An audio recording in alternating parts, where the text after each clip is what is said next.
Once, the wife of a rich man was on her deathbed, and she said to her daughter Cinderella, "Be devout, be good, then I will smile down from heaven in the seam of a cloud." The man took another wife who had 2 daughters, pretty enough, but with hearts like blackjacks. Cinderella was their maid. She slept on the sooty hearth each night and walked around looking like Al Jolson. Her father brought presents home from town, jewels and gowns for the other women, but the twig of a tree for Cinderella. She planted that twig on her mother's grave, and it grew to a tree where a white dove sat. Whenever she wished for anything, the dove would drop it like an egg upon the ground. The bird is important, my dears, so heed him. Next came the ball, as you all know. It was a marriage market. The prince was looking for a wife. All but Cinderella were preparing and gussying up for the big event.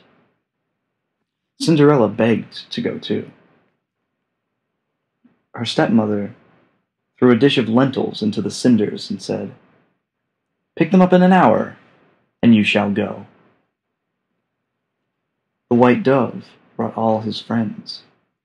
All the warm wings of the fatherland came and picked up the lentils in a jiffy.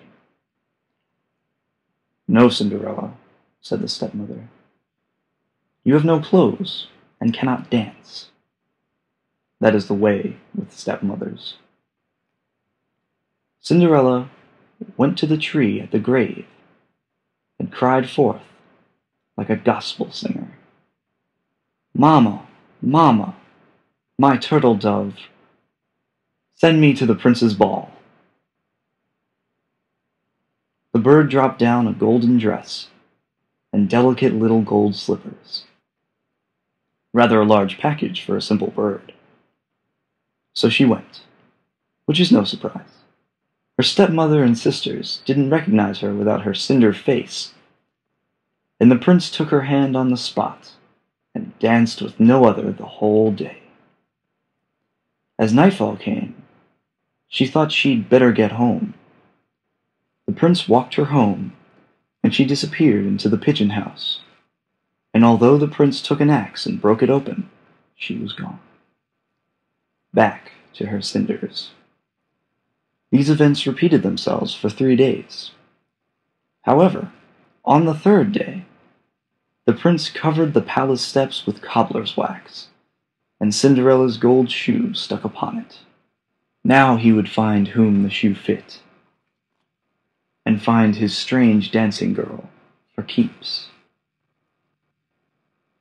He went to their house, and the 2 sisters were delighted because they had lovely feet. The eldest went into a room to try the slipper on, but her big toe got in the way, so she simply sliced it off and put on the slipper.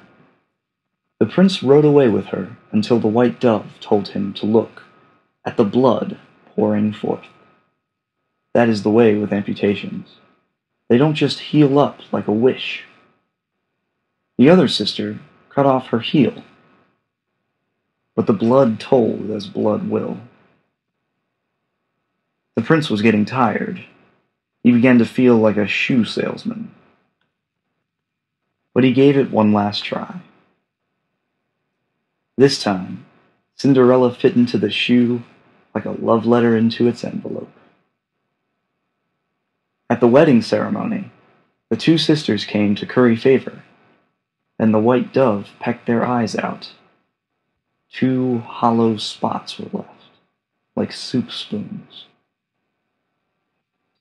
Cinderella and the prince lived, they say, happily ever after, like 2 dolls in a museum case, never bothered by diapers or dust, never arguing over the timing of an egg, never telling the same story twice, never getting a middle-aged spread, their darling smiles pasted on for eternity.